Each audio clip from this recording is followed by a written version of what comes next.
Sir గమనా మీకు ఎప్పుడన్నా తారసపడిందా ఏదైనా సందర్భంలో? మచిలీపట్నంలో ఫస్ట్ టైము షిక్కేయమని మచిలీపట్నంలో వచ్చిన తర్వాత అప్పటి వరకు ఫోన్ కాంటాక్ట్. మచిలీపట్నంలో వచ్చిన రోజున morning she talk to me, she had a very lengthy talk. And afternoon నేను మచిలీపట్నం కోర్టుకు వెళ్ళాను. Evening 7 o'clock I came to know that she met Jaganmohan Reddy. నేను వెంటనే పిలిచాను. నేను ఈవెన్ ఇంకొక 1 hour 2 hours లో రిమాండ్ కు తీసుకొస్తాను, రావణ్ని పెడతాను. ఎందుకంటే అప్పటికే జనాలు చాలా రావణ్ని బయటకు తీసుకొస్తే కొట్టడానికి చంపడానికి జన సైనికులందరూ రెడీగా ఉన్నారు. ఆ ప్రాసెస్ లో నేను రిమాండ్ బయటకు తీసుకొచ్చి కోర్టులోనే 4-5 hours పెట్టారు రావణ్. ఆ సందర్భంలో మేము కూడా కోర్టు బయట వెయిట్ చేస్తూనే ఉన్నాం కారులో కూర్చొని. ఆ సందర్భంలో నాకు జగన్ కలిసిందని చెప్పిన వెంటనే నేను గమనాన్ని పిలిపించాడు. అమ్మ నువ్వు ఈ రోజు జగన్మోహన్ రెడ్డిని ఏమైనా కలిసావా అన్న. ఎస్ ఐ మెట్ జగన్ అంది. For what purpose you met him అన్న. అంటే ఫర్ సపోర్ట్ అండి. What kind of support you want అన్న. అంటే legal support and otherwise support అండి. దెన్ జగన్మోహన్ రెడ్డి గారు వస్తారు, వాళ్ళ టీం వస్తుంది, చేసుకోండి. Then I left court. ఇంకా అక్కడి నుంచి వెళ్ళిపోయారు మీరు ఇమీడియట్ గా? వెళ్ళిపోయిన తర్వాత నా కారుకి అడ్డం పడిపోయింది అన్న. కార్లు నేను కదలనివ్వను, మీరు ఇమ్మీడియట్ గా మా ఇతను కేసు చేయాలి, మీరు వెళ్ళిపోతే ఇప్పుడు నాకు ఎవరు తిక్కలేరు, ఇప్పుడు జగన్ వాళ్ళు రారు, మీరు వెళ్ళిపోతే నాకు ఎట్లా అని ఇంకా కారుకి అడ్డంగా పడుకుంటుంది. మీరు ఇంకా విలేకరులు మీడియా అందరూ చూస్తూనే ఉన్నారు. నేను ఇక అందరూ వచ్చి నన్ను రిక్వెస్ట్ చేశారు, శ్రవణ్ గారు ఈ టైంలో మీరు వెళ్ళిపోవడం కరెక్ట్ కాదు, లాస్ట్ మినిట్ లో ఇప్పుడు రష్యా లాస్ట్ మీ మూమెంట్లో మీరు వెళ్ళిపోతే ఆర్గ్యూ చేయడానికి ఎవరు అని నన్ను రిక్వెస్ట్ చేసిన మీదట దెన్ ఇమ్మీడియట్లీ అందరు చెప్పిన మీదట బాగా అది కరెక్ట్ కాదు, ఆమె ఏదో తప్పు చేసింది. సో మనం ప్రకాష్ రాజు ఇమ్మీడియట్ గా ప్రకాష్ రాజు గారు కాల్ చేసి శ్రవణ్ గారు బాధితులు అలాగే ఉంటారు, మీరు ఫీల్ అవ్వకండి, దయచేసి మీరు కూడా వెళ్ళి ఆ విషయంలో హ్యాండ్ అవుట్ చేసుకోండి, మీరు ఆర్గ్యూ చేయండి అన్న తర్వాత నేను I realise myself. So Prakash Raju garu కూడా మీకు టచ్ లో ఉన్నారా ఈ ఎపిసోడ్స్ అన్ని? ఆ క్షణంలోనే she called Prakash Raju. Call చేశారు, శ్రవణ్ గారు వెళ్ళిపోతానంటున్నారు, మీరు ఒకసారి కన్విన్స్ చేయండి అని చెప్పినట్టుంది అమ్మాయి కాల్ చేసి. ఇమీడియట్ గా నేను చెప్పాను, sir this is not right. మాది ఒక రాజకీయ పార్టీ, వాళ్ళది ఒక రాజకీయ పార్టీ, మేము ఇంత కష్టపడుతుంటే మీరు వైఎస్ జగన్ దగ్గరికి వెళ్ళి ఇప్పుడు వీళ్ళకైనా బుద్ధి ఉండాలి, వాళ్ళకైనా బుద్ధి ఉండాలి. వాళ్ళు ఏమనాలి, అమ్మ శ్రవణ్ కుమార్ ఆల్రెడీ చూస్తున్నారు, ఆయన ఆల్రెడీ ఎంగేజ్ అయ్యి ఉన్నారు, అతనితో మాట్లాడి అతను ఓకే అంటే మేము వస్తామని చెప్పాల్సిన బుద్ధి జ్ఞానం వాళ్ళకి కూడా లేదు. వాళ్ళు ఏంటి అంటే జడా శ్రవణ్ కుమార్ అంటే ఏముందిలే చెప్తున్న ప్లేటర్ అనుకొని ఈ రోజు ఆ నెత్తి మీద చేయబెట్టాను కదా, భస్మాసుర ఆస్తి ఇచ్చినాడు అని అందరూ ముంచేశారు. సో ఆ సందర్భంలో నేను మచిలీపట్నంలో అరుపు చేశాను, వరమ గారు బెయిల్ వచ్చింది, మళ్ళీ వెంటనే పాయికరావుపేట వాళ్ళు తీసుకెళ్ళాను. సో నేను ఆ రోజు గమనాలు చెప్పాను, ఇంకోసారి మీరు కనపడితే మాత్రం నేను కేసు వదిలేస్తానమ్మా, ఐఎమ్ వెరీ సారీ, దయచేసి మీరైతే మాత్రం ఈ కేసు విషయంలో మాత్రం మీరు నన్ను కలవద్దు, ఎవరి ఉంటే వాళ్ళ మిస్సెస్ రమ్మనండి, మీరైతే కమ్యూనికేట్ చేయొద్దు అని చెప్పేసారు. ఎందుకు అలాగ అన్నారు శ్రవణ్ గారు? ఎందుకంటే షీఈస్ కాంటాక్టింగ్ ఎవ్రీబడి. ఈమె చేసే పనుల వల్ల రావణికి నష్టం జరుగుతుంది. ఓకే, ఇప్పుడు ఆవిడ పేర్ని నాని కనపడితే పేర్ని నాని, ఇంకొకరు కనపడితే ఇంకొకరికి creating some ruckus over the situation. వాళ్ళిద్దరూ ఏంటంటే కొలీగ్సా మీకు అనిపించినంత వరకుని? ఏమన్నా రిలేషన్ ఏమన్నా ఉందా అంటే, ఏమైనా ఫ్యామిలీ రిలేషన్ కానీ అలాంటి? నేను అనుకోవటం ఇనిషియల్లీ ఐ థాట్ ఆఫ్ ఆమె వైఫ్ ఏమో అని అనుకున్నా. బికాస్ ఆమె అంత కష్టపడుతుంటే 3 రోజులు నేను ఫోన్ లో 10 నిమిషాలకు ఒకసారి ఎవ్రీ 15 minutes ఒకసారి కాల్ చేస్తుంటే, పర్లేదమ్మా మీ హస్బెండ్ బయటకు వస్తాడు అని చెప్పి అల్టిమేట్ గా నేను అన్నానమ్మా మీ ఆధార్ కార్డును ఒకళ్ళకి పంపించండి, ఇమీడియట్ గా ఇక్కడ కేసు ఫైల్ చేయాలి అంటే వాళ్ళ వైఫ్ కి పంపిస్తాను సార్ అని. ఓకే మీరు కొలీగ్ గా అన్నాను. ఎస్ అండి ఆయన కొలీగ్ అండి. ఓకే వెరీ గుడ్, అయితే వాళ్ళ వైఫ్ దే పంపించండి అమ్మా అని చెప్పాడు. ఐ డోంట్ నో రిలేషన్ ఏదో మనకు తెలియదు. సో అప్పుడు దాకా మీకు తెలియదు అసలు గమనా అన్న వాళ్ళు ఎవరో మీకు తెలియదు అప్పటి వరకు? I don't know. Sir Ponnavolu గారు దీన్ని టేకప్ చేయడం ఎలా చూడాలి మీరు అబ్జర్వ్ చేసింది? వర్మ గారు నేను ఒక మాట చెప్పను, ఎవరైనా ఏ కేసు అయినా టేకప్ చేయొద్దు, నాకు ఏ విధమైన అబ్జెక్షన్ ఉండదు.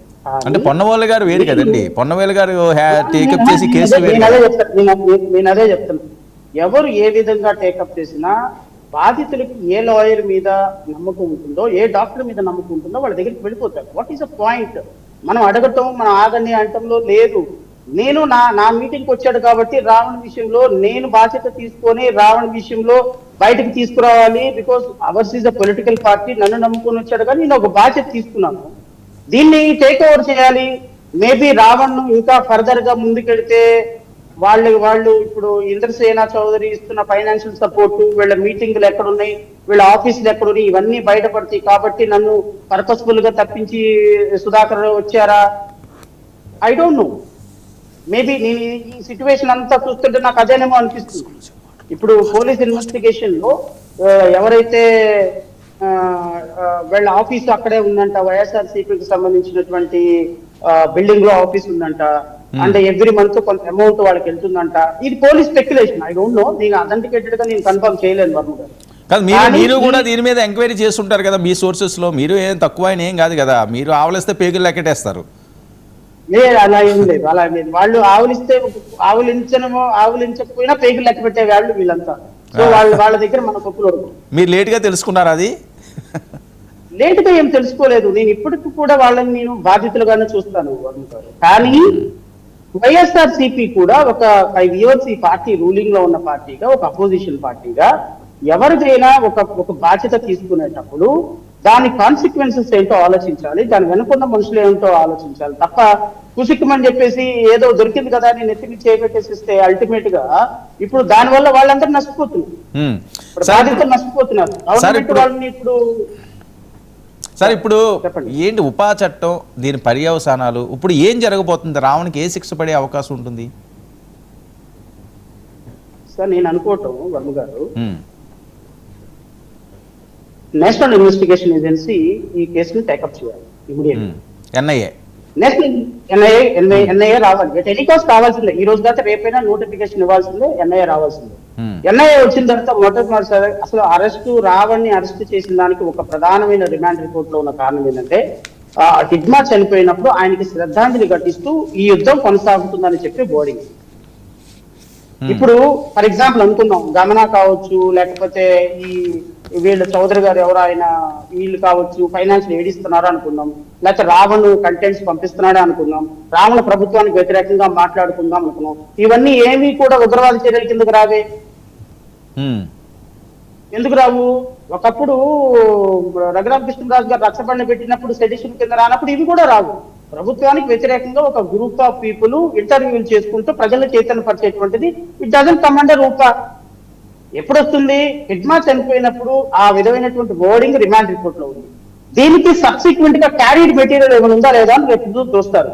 ఇప్పుడు హిడ్మాకి సంబంధించి ఇతను ఏమన్నా డబ్బులు పంపిస్తున్నాడా, లేకపోతే వాళ్ళకి ఏమైనా ఫైనాన్షియల్ ఎయిడ్ ఇస్తున్నాడా, లేకపోతే 400 మంది ఈ స్పీచ్ వినేసి నక్సలైట్ లో చేరిపోయారు అన్నారు. సార్ ఇప్పుడు అంత సీరియస్ లేకుండా ఇదేదో వీగిపోయేది అయితే ఇది పెడతారు ఈ సెక్షన్ లో?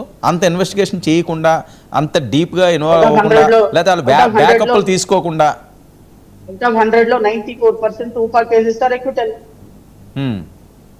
Out of 100 లో 94% of cases UPA cases are acquittal. Where is the question of conviction? Varma గారు, తాత్కాలికంగా కొన్నాళ్ళు జైల్లో పెట్టడానికి పనికొస్తుంది, లేదా ఈయన ఉద్రేకపూర్వకమైన స్పీచ్లు చేశాడని చెప్పడానికి పనికొస్తుంది తప్ప ఉపా చట్టం పెట్టే అంత ఉగ్రవాద చర్యలు మెటీరియల్ వాళ్ళ దగ్గర ఉండదు. మేబీ ఫర్ ఎగ్జాంపుల్ రేపొద్దున ఎవరైనా 1 లక్ష రూపాయలు పంపించారు అనుకుందాం, వైఎస్ఆర్సీపీఓ 10 లక్షలు ఇచ్చింది అనుకుందామండి మాట వరుసకి. How does it comes under UAPA? నువ్వేం చేస్తున్నావు? నువ్వు తుపాకీ పట్టుకొని చంపడానికి ఎవరు నిలటంలా నీ మాటలతో. సో బెయిల్ వచ్చే అవకాశం ఉంటుంది. ఇంకా బెయిల్ ఛాన్స్ ఏంటి? I think it will take some time, at least 6 months పట్టొచ్చు, unless supreme court entry. Okay, 6 months వరకు అసలు బెయిల్ ఛాన్స్ లేదు. ఛాన్స్ లేదని నేను చెప్పలేను. It is depend upon the material that they were collected during the investigation Varma గారు. రేపొద్దున వాళ్ళ ఇన్వెస్టిగేషన్ లో కనుక ఈ ఉపాకి సంబంధించినటువంటి మెటీరియల్ వాళ్ళు గ్యాదర్ చేస్తే రేపొద్దున బెయిల్ వచ్చేదానికి కొంచెం ఛాన్సెస్ తక్కువగా ఉంటాయి. రేపొద్దున ఇది సుప్రీం కోర్టు కన్నా రీచ్ అయింది అంటే ఇప్పుడు మీరు ప్రభుత్వానికి వ్యతిరేకంగా చేసే ప్రతి డిబేట్ కింద ఉపా కింద వస్తుంది. ఓకే, సో రేపొద్దున ఇది సుప్రీంకోర్టుకి రీచ్ అయితే సుప్రీంకోర్టు ఖచ్చితంగా consider what material you have అని అడుగుతుంది గవర్నమెంట్. ఉగ్రవాద నిరోధక చట్టం కింద మీరు ఏ మెటీరియల్ సార్ ఈయన చౌదరి గారు గమనానికి డబ్బులు ఇచ్చారు, గమన వచ్చి రావణ్కి డబ్బులు ఇచ్చింది, రావణ్ కంటెంట్ వాళ్ళకి పంపిస్తున్నాడు, ఆ కంటెంట్ మళ్ళీ ఇంకా పెంచాలా అని అడుగుతున్నాడు, ఇదంతా ఉపా చట్టం కింద వస్తుందంటే ఇసురు మొహాన్ కొడుతుంది సుప్రీంకోర్టు. సార్ ఒకవేళ ఏవైనా ఇన్సైడ్ ఉండి లేదా కీలకమైన దొరికితే అసలు ఉపా చట్టానికి ఎలాంటి కేసెస్, ఎలాంటి శిక్షలు ఉంటాయి సార్? సార్ ఇప్పుడు ఉపా చట్టానికి ఎలాంటిదంటే ఇప్పుడు దానికి 7 years సెక్షన్ 13 కి అప్ టు డెత్ పెనాల్టీ వరకు ఉంది. ఇప్పుడు ఉపా చట్టం మీరు చాలా చిన్న చట్టం దీంట్లో. ఇప్పుడు దీంట్లో మీరు గవర్నమెంట్ పెట్టింది ఫస్ట్ బిఎన్ఎస్ఎస్ చట్టమే డెత్ పెనాల్టీ పడింది, okay waging war against government of India. ఇంకా ఉపా చట్టానికి 14 ఏళ్లను 7 years ఇంప్రిజన్మెంట్. వీళ్ళు పెట్టిందే waging war against government of India BNS చట్టం పెడితే దానికి డెత్ పెనాల్టీ ఉంది, డైరెక్ట్ పనిష్మెంట్. ఓకే రేపొద్దున అది ఎట్లా సస్టైనబిలిటీ చేసుకుంటుంది ప్రభుత్వం? బిఎన్ఎస్ఎస్ ఒక 5 sections 7 sections పెట్టారు. సో ఈ బిఎన్ఎస్ఎస్ పెట్టిన 7 sections లోనే డెత్ పెనాల్టీ ఉంది. ఓకే